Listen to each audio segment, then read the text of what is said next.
Welcome to our show ladies only. मैं हूं आपकी होस्ट एस्डा और मैं हूं आपकी होस्ट रुबीना टोनी। उम्मीद है कि आप सब खैरियत से होंगे। हमारा शो एक कोशिश है जहां पर हम वो टॉपिक्स डिस्कस करते हैं जिनकी वजह से दो नस्लों के दरमियान हमेशा मिसअंडरस्टैंडिंग हो जाती है। हम इस शो में एक नया और इम्पॉर्टेंट टॉपिक लेकर आते हैं और उसे समझने की कोशिश करते हैं, ना सिर्फ कल्चर की रोशनी में बल्कि कलाम मुक़द्दस की रोशनी में भी। आज का टॉपिक है जॉइंट फैमिली में रहना, एक चॉइस, फ़र्ज़ या सिर्फ रिवायत। हर लड़की जब शादी करती है और शादी के बाद वो एक नई दुनिया में कदम रखती है। यहाँ ना सिर्फ नया रिश्ता होता है बल्कि एक नया ख़ानदान, एक नया घर, नई जिम्मेदारियाँ। और लड़की से ये एक्सेप्ट किया जाता है कि वो इन सारी जिम्मेदारियों को बखूबी निभाए। क्या ये सच है कि लड़कियाँ उसे अपना घर मानती हैं, अपना घर समझती हैं? क्योंकि जो ही वो नए घर में आती है, सोसाइटी की तरफ से उस पर एक बात थोप दी जाती है कि आज से ये तुम्हारा घर है। क्या वो हकीकत इस बात के लिए तैयार है? क्या उसका जहन इस बात को कबूल करता है कि ये मेरा घर है, यहाँ पे मुझे वही आज़ादी है जो मुझे पहले अपने घर में आज़ादी थी? या यहाँ पे सब कुछ बदला हुआ है? या ये घर, ये माशरा मोहब्बत और मसावत से चलता है या सिर्फ कहावतों पे ही कायम है? इस बहस को या इस बात को मज़ीद जानने के लिए आइए हम अपने सेगमेंट की तरफ चलते हैं, जहाँ पे हम मुख्तलिफ़ औरतों से सुनेंगे और देखेंगे कि उन्हें इन मरहलों को तय करने में किन किन मराहिल से गुज़रना पड़ा, किन सिचुएशन को हैंडल करना पड़ा और उनका इसके बारे में क्या नज़रिया है।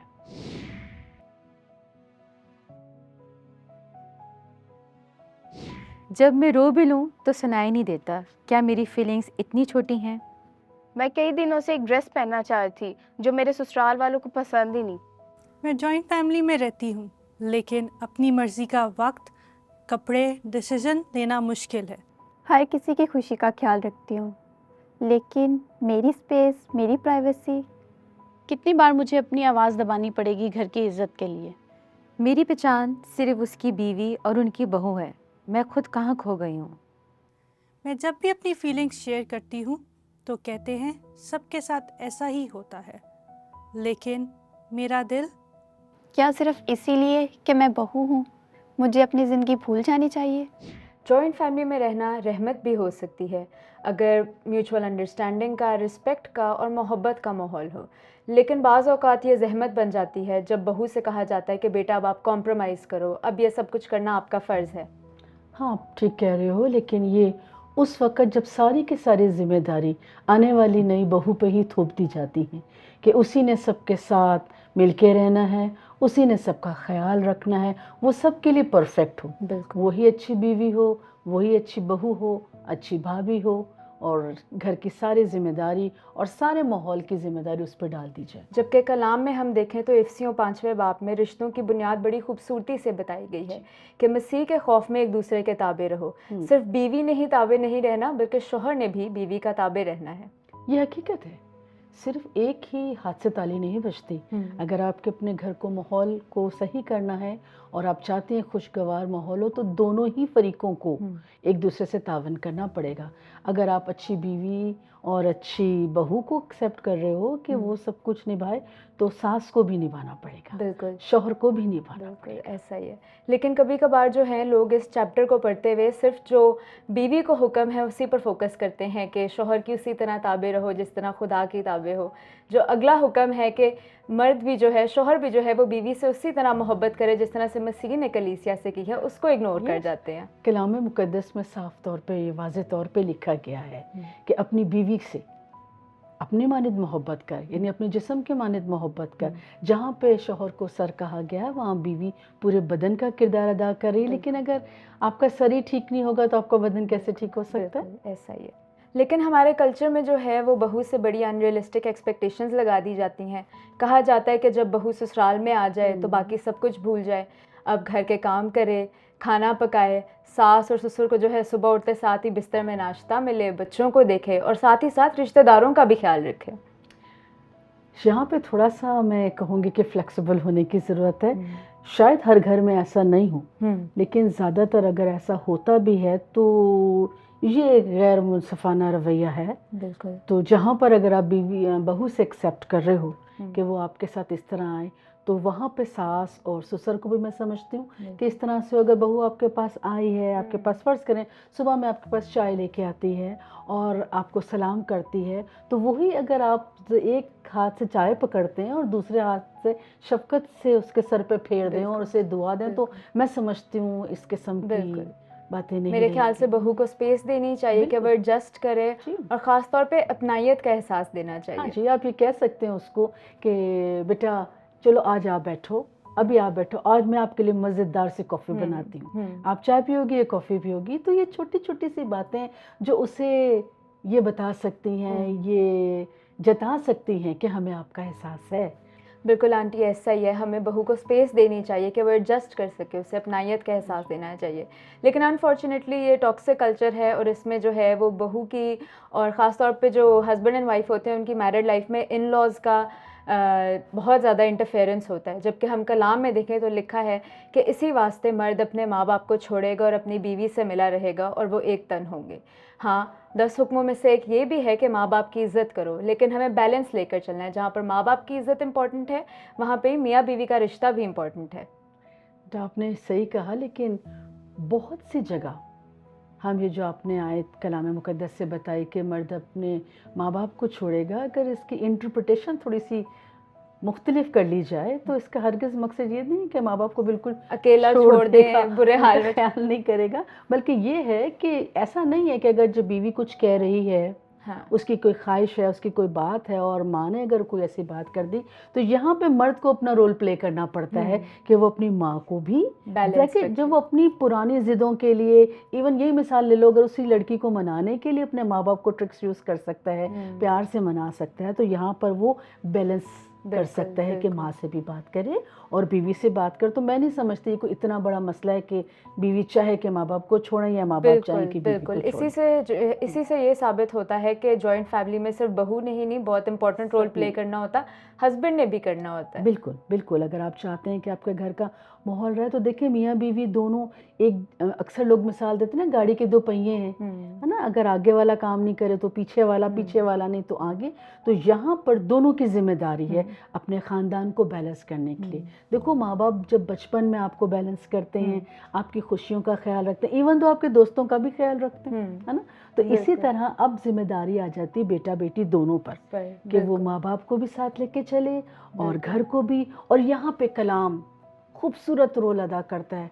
जब बच्चे कलाम पर चलते हैं, कलाम को समझते हैं, उसकी रोशनी में वो माँ बाप के भी अदब का और आराम का ख्याल रखते हैं और बीवी के, तो मैं समझती हूँ फिर ख़ानदान में ऐसा कोई मसले पैदा नहीं होते। बिल्कुल, अगर हम कलाम से वाकिफ़ होंगे तो वाकई हमें पता होगा कि किस तरह से हमने अपने ख़ानदान को जो है वो सही तौर से लेकर चल रहे हैं ताकि किसी का भी दिल जो है वो रंजीदा ना हो। देखो जॉइंट फैमिली एक बहुत बड़ी बरकत है, बिल्कुल मैं ये समझती हूँ, लेकिन आस्ता आस्ता ये बरकतें क्यों दूर हो रही हैं? आज देखें इंडिविजुअल फैमिली का ज़्यादा रुझान है, हालांकि मैं समझती हूँ बड़ों की बहुत ज़्यादा ज़रूरत है बच्चों को। मैं ये समझती हूँ जॉइंट फैमिली में रहने का एक बहुत बड़ा फ़ायदा है, आपको 10 पूछने वाले होते हैं, 10 आपसे बात करने वाले होते हैं। कभी हस्बैंड और वाइफ के बीच में भी कोई तनाज़े हो जाए तो बड़ों के होने से ये बहुत से मसले हल हो जाते हैं। आपको माँ का, बाप का प्यार मिलता है, सास ससुर की सूरत में, जेठ जेठानी की सूरत में, आगे आपके बच्चों को अच्छे रिश्ते मिलते हैं। ठीक है,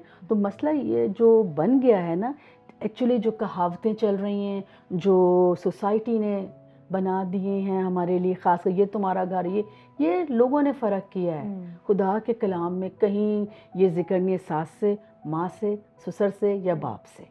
हमें एक मिल के खुशगवार फैमिली, मसीह घराना तश्कील देना है, जहाँ पे अदब भी हो, जहाँ पे प्यार भी हो और सबसे बढ़ के मसीह जहाँ पे मरकज़ी हो। जी आंटी, जहाँ हम इतनी सारी बातें डिस्कस कर रहे हैं, मेरे ख्याल से ये भी नोट करना इम्पॉर्टेंट है कि जब एक लड़की जॉइंट फैमिली में आती है तो 3 डिफरेंट जनरेशन्स रह रही होती हैं। ग्रैंड पेरेंट्स, पेरेंट्स और ग्रैंड चिल्ड्रन। और बजाय इसके कि वो 3 जनरेशन्स जो हैं वो उसकी हेल्प करें एडजस्ट होने में, फैमिली को समझने में, वो अपने आइडियोलॉजी, अपने पर्सपेक्टिव, अपने तौर तरीके उसको सिखाने की कोशिश करते हैं। हालांकि हम देखें तो जॉइंट फैमिली में रहना, एडजस्ट करना सिर्फ बहू का काम नहीं है। जॉइंट फैमिली में बहुत सारे रिश्ते आते हैं, सास ससुर के, भाई और भाभी के, नंदों के, जेठ जेठानी के।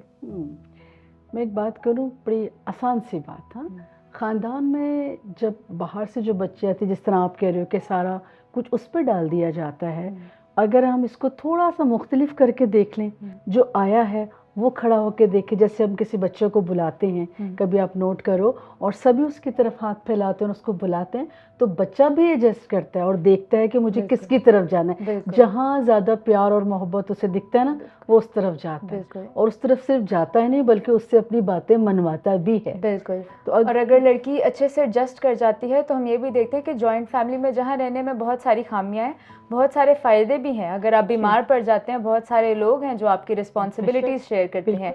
मैं खुद जॉइंट फैमिली में बड़ी हुई हूँ और मेरी अपनी कज़न्स के साथ बहुत ज़्यादा बनती थी, और मुझे पता है जब कभी मामा बिज़ी होती थी तो हमारी जो 3 बड़ी कज़न्स थी वही हमारा ख्याल रखती थी। तो फिर देख लो ना, फ़ायदा है ना। बिल्कुल। तो ये बरकत है जॉइंट फैमिली, नो डाउट के मिलके रहने में बहुत बड़ी बरकत है।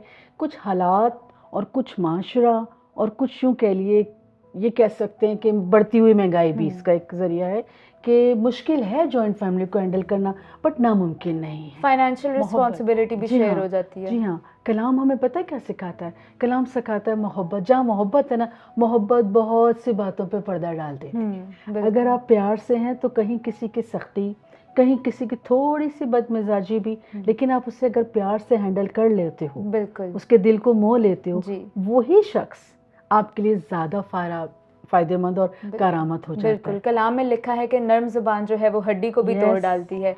और मेरे सामने मेरी मामा इसकी एग्जाम्पल हैं। वो घर की अपनी सबसे छोटी बेटी थी, 3 भाइयों की एक ही बहन, और बहुत लाडली थी। बट जब वो जॉइंट फैमिली में आए तो उनको बहुत स्ट्रगल्स का सामना करना पड़ा, बहुत ऑपोजिशन फेस करनी पड़ी मेरी दादी की तरफ से और भी जितने भी फैमिली में लोग थे उनकी तरफ से। बट मैं ये जानती हूँ कि वो कलाम को जानती थी और वो खुदा से प्यार करने वाली थी, और उन्होंने अपनी नर्म मिजाजी से, अपने प्यार से जो है सबके दिलों को बदल डाला। ये बहुत बड़ा खुदा का एक औरत के अंदर एक बहुत बड़ा, मैं तो उसको कहूँगी एक टैलेंट ही है। बिल्कुल। जो मोहब्बत है कि वो बड़ी मोहब्बत से सबके दिल, अपनी खिदमत से, मोहब्बत से, प्यार से सबके दिल जीत लेती है। मैं खुद अपने ख़ानदान में जब शादियों के गई हैं, मैं मामू के बेटे और ये सब मिला बोलो कि 12 भाई हैं, जहाँ पे मैं एक लड़की, तो मेरे अंदर वो लड़कियों वाली नरमी और मिजाजी वो सब नहीं था। अच्छा। लेकिन जब मैं ससुराल में गई हूँ तो जाहिर है मेरे हस्बैंड अपने बहन भाइयों के बड़े भाई थे। मैं अपने घर में चाहे लाख लाडली थी, लेकिन वहाँ पे मैं एक बड़ी बहू की हैसियत से गई हूँ, और मैंने ये सुना है और हर हाल में मैंने खुदा के कलाम को पहला दर्जा दिया है कि कलाम मुझे क्या सिखाता है। क्या मुझे सख्ती करनी है, क्या मुझे गुस्से में आना है। कलाम, मुझे कभी गुस्सा आता था, नो डाउट कि मैं बहुत अच्छी थी, मुझे भी गुस्सा आता था,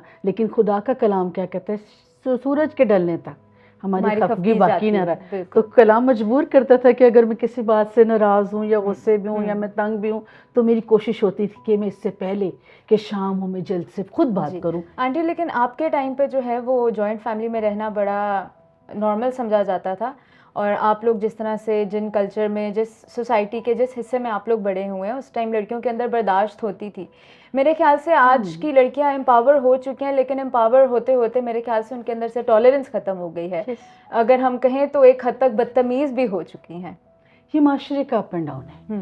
ये माशरे का अप एंड डाउन में मैं इसमें पूरा कसूर आज की लड़कियों को नहीं देती हूँ। हमारे ज़माने में अगर अच्छा समझा जाता था जॉइंट फैमिली में रहना, तो उतना मुश्किल भी था। बिल्कुल। क्योंकि आपको आज़ादी नहीं थी, आपको अपनी बात करने की आज़ादी नहीं थी, आपको अपनी ख्वाहिश बयान करने की आज़ादी नहीं थी।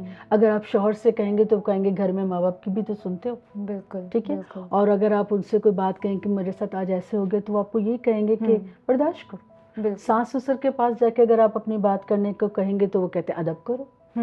तो बहुत मुश्किल था। बिल्कुल। आज के मुकाबले में पहले जॉइंट फैमिली में रहना मुश्किल था, क्योंकि आपको अपनी आज़ादी नहीं थी। बिल्कुल, और आप- मेरे ख्याल से मोहब्बत की भी कमी है, Yes, क्योंकि बाइबल कहती है कि मोहब्बत सब कुछ बर्दाश्त कर लेती यही है। सब बात है। नाजायज़ बातें बर्दाश्त नहीं करनी चाहिए, अपने हक के लिए खड़ा होना चाहिए। लेकिन जिस तरह से हम अपने घर में रहते हुए अपने पेरेंट्स की बातों को टॉलरेट करते हैं, उनकी बातों को यही समझते हैं कि हमारी बेहतरी के लिए हो बेशक। रही है। कभी कभार अगर हमारे इन लॉज भी इस तरह की कोई बात कर दें तो हमें टॉलरेट कर लेना चाहिए। कलाम आपको सिखाता है, कलाम में लिखा है, कोलोसियंस में अगर आप पढ़ें वहाँ लिखा है कि अपने से दूसरे को अपने से बेहतर जान के उसकी खिदमत की, बिल्कुल, बिल्कुल। उससे प्यार किया जाए। अगर बिल्कुल। लेकिन आप किसी बड़े को देखते हैं और उसकी कोई बात आपको बुरी लगती है और चंद लम्हे के लिए आपसे यही सोच लेते हैं कि ये मुझसे बड़े हैं और यहाँ पे ये मुझसे ज़्यादा तजर्बा रखते हैं, तो बिल्कुल। मेरे ख्याल से ये छोटी छोटी बातें भी मोहब्बत के साथ बहुत बड़े कसूरों को ख़त्म कर बल्कि देती हैं। आज की जनरेशन मैं ये समझती हूँ कि इस बात को भी एक्सेप्ट नहीं करती। वो कहते हैं कि आपके टाइम अलग था, आपके तजुर्बे हाँ जी। अलग थे, अब हमारा टाइम अलग है, हमारे तजुर्बे अलग हैं, हमें अपने तरीके से रहने दें। आंटी, जिस तरह से हमने पहले भी कहा कि हम डिफरेंट टॉपिक्स को कल्चर की रोशनी में भी देखते हैं और कलाम की रोशनी में भी। अगर कल्चर की रोशनी में देखें तो शायद अपने पेरेंट्स से अलग होना जो है वो एक लड़के के लिए बहुत बुरी बात समझी जाती है और बहू पे ब्लेम डाल दिया जाता है कि ये आई है और बेटे को अपने माँ बाप से अलग ले गई। बल्कि अगर हम कलाम में देखें तो यही लिखा है कि लड़का जो है वो अपनी बीवी के साथ जुड़ा रहेगा और वो मियाँ बीवी एक तन है। तो अगर हम दोनों को अगर एक साथ रख के देखें, हमें नज़र आता है कलाम जो है इसकी इजाज़त देता है। अगर आप अलग भी रहते हैं तो आप खुश रह सकते हैं, आपको पूरी इजाज़त है, लेकिन ये नहीं कहता कि आप अपने माँ बाप का ख्याल रखना छोड़ दें, आप अपने माँ बाप की जो जिम्मेदारियां हैं, जो आपकी ड्यूटीज़ हैं, उनको पूरा करना छोड़ दें। ये बिल्कुल सही है और ज़रूरी नहीं है कि आप अलग होके माँ बाप का ख्याल नहीं रख सकते या अपने फ़राइज़ अंजाम नहीं दे सकते। बहुत सी जगहों पे ज़रूरत पड़ती है, जॉब के हवाले से या किसी भी तरीके से आपको कहीं अलग जाना पड़ता है, या आप इतने बड़े ख़ानदान में रहते हुए आपके लिए थोड़ा मुश्किल हो रहा है, आप अलग रहते हैं। लेकिन मैं ये समझती हूँ कि अगर आप अलग भी हैं लेकिन आपका दिल ख़ानदान के साथ जुड़ा है तो आप अपने फ़राइज़ ज़रूर अदा करेंगे, ठीक है। जो माँ बाप का हक़ है वह उन्हें दें, जहाँ पे हक़ है वहाँ फ़र्ज़ भी है और जहाँ फ़र्ज़ है वहाँ हक़ भी है। अगर आप अपना फ़र्ज़ पूरा करते हैं तो फिर आपको हक़ है कि आपको प्यार, मोहब्बत, इज़्ज़त मिले। और अगर आप इन चीज़ों को मानते हैं कि आपको इज़्ज़त भी मिले, आपको प्यार भी मिले और आपको समझा भी जाए, आपकी ख्वाहिश को भी समझा जाए, तो वहाँ पे फिर आपके कुछ फ़राइज़ भी हैं।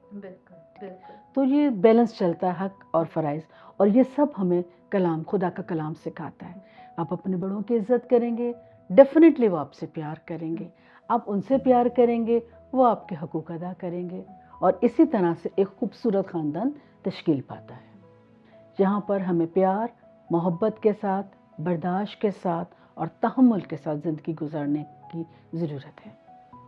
तो फिर सवाल ये है कि हम ज़्यादा कलाम को फॉलो कर रहे हैं या रिवायतों को।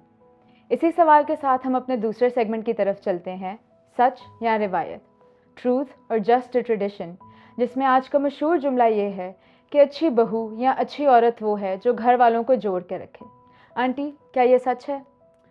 ये एक हकीकत है कि बहू एक ऐसी खूबसूरत कड़ी है, या मैं समझते हैं खूबसूरत रिश्ता है जो दो ख़ानदानों को जोड़ने का ज़रिया बनता है।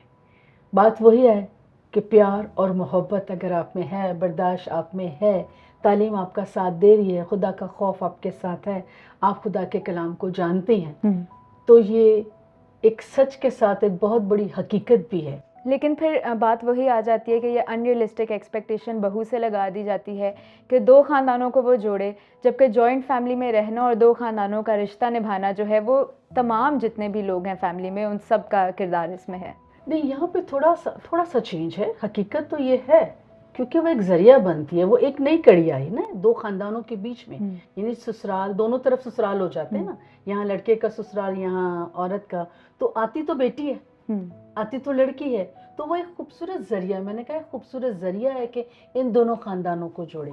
बहुत सी बच्चियाँ ऐसी हैं जो कुछ ख़ानदान में हो रहा है, जो कुछ उसके शौहर ने, उसकी सास ने, उसके ससुर ने या जेठानी ने, नंद ने कह दिया, वो जाते ही घर में उसकी शुरू हो जाती हैं बात करना और ये सब करना। लेकिन समझदार औरत वो इन चीज बातों को बजाय थोड़ा इसके सा, कि अपने घर वालों को बताएं, वो खुदा के सामने रखती है। दुआ करें, खुदा बिल्कुल। के सामने रखें और आप जाएं, उनसे बात करें। हो सकता है जो आप समझ रही हैं उनके चेहरे को देख के वो बात ही ना हो। बहुत दफ़ा ऐसे होता है कि हम समझते रहते हैं ये ऐसे, वो मुझे यूं देख रही है, मैंने ये पहना है, और असल में वो बात होती नहीं है। तो बेहतरीन तरीका ये है प्यार और मोहब्बत। जिस तरह भी हमने कहा कि कलाम ये सिखाता है कि दूसरों को अपने से बेहतर जानकर। तो अगर आपके ज़हन में ऐसी कोई बात आती है, या बेटी की, किसी भी बेटी के ज़हन में ये बात आती है और वो गुफ्तगू कर लेती है, वो प्यार से बात कर लेती है, वो पूछ लेती है, मैं समझती हूँ मसला वहीं हल हो जाता है। तो मैं समझती हूँ बेहतर यही है कि दोनों तरफ से थोड़ा सा तहम्मुल और थोड़ा सा प्यार। जैसे कोई आप चीज़ बनाते हैं ना, थोड़ा मसाला डालते हैं, थोड़ा सा तहम्मुल, थोड़ा प्यार डालें, तो एक खूबसूरत रिश्ता इज़्दिवाज रहता है। बिल्कुल। जॉइंट फैमिली में रहने का तजुर्बा हर किसी का अलग अलग होता है। कुछ लोग जो हैं वो बड़े हेल्दी फैमिली कल्चर में रहते हैं, कुछ लोग टॉक्सिसिटी का शिकार रहते हैं। लेकिन मेरा मैसेज जॉइंट फैमिली में रहने वालों के लिए यही है कि लड़की को स्पेस दें, इज़्ज़त दें, और लड़की के लिए भी यही मैसेज है कि अपने प्यार से, अपने तहम्मुल से और अपने सब्र से नई फैमिली का दिल जीते। जैसे आपने सुना और देखा और बहुत से तजर्बात को अक्स किया कि जॉइंट फैमिली में रहना कदरे मुश्किल ज़रूर है, नामुमकिन नहीं। लेकिन मेरी दरख्वास्त है उन फैमिली वालों से, उन माओं से या उन सासों से जो कि एक नई बहू को लाने को, एक नए ख़ानदान को बनाने का आगाज़ करने को हैं, अगर मियाँ बीवी चाहते हैं और उन्हें इजी है कि वो अलग हो सकें, तो मैं ये नहीं कहती हूँ कि आप उनसे झगड़ें या उनसे नाराज़ हों, बल्कि अच्छी बात ये है कि खंदा पेशानी करें और उन्हें अलग रहने का, एक नया ख़ानदान बनाने का इजाज़त भी दें और उनकी हौसला अफजाई भी करें अपने तजर्बों से, अपनी बातों से और अच्छी नसीहतों के साथ, ताकि एक और ख़ूबसूरत ख़ानदान तश्कील पाए, क्योंकि कलाम इस बात की इजाज़त दे। सो आपने जो कुछ देखा, जो कुछ सुना, हमें उम्मीद है कि आपको बहुत कुछ का जवाब मिल गया होगा। हमारी दरख्वास्त उन बेटियों से भी है जो नए ख़ानदान में जाने को हैं या शादी के इस खूबसूरत बंधन में बंधने को हैं, वो अपने आप को ज़हनी तौर पर तैयार करें, दुआ करें और कलाम की रोशनी में देखें कि उनके लिए क्या बेहतर है। और दरख्वास्त करते हैं उन घरानों से भी जो कि नई बहू लाने को हैं अपने घर में, जो एक ख़ानदान की शुरुआत करने को हैं, हम आपसे दरख्वास्त करते हैं, अगर बच्चे यानी बेटा और बेटी अलग रहना चाहते हैं, एक नया ख़ानदान शुरू करना चाहते हैं, तो बजाय खफा होने के कलाम की रोशनी में कि उनका यह हक है कि वो अपना ख़ानदान बना सकें, उन्हें खुशी खुशी इजाज़त भी दीजिए और अपने तजर्बात से उनको नसीहत भी करें ताकि एक और ख़ूबसूरत ख़ानदान बन सके। तो अगर आप खुद जॉइंट फैमिली में रहते हैं या किसी और को जानते हैं जो जॉइंट फैमिली में रहते हुए इन स्ट्रगल्स का शिकार है, तो हमारे फेसबुक पेज पाक 7 उर्दू पर हमें मैसेज करें।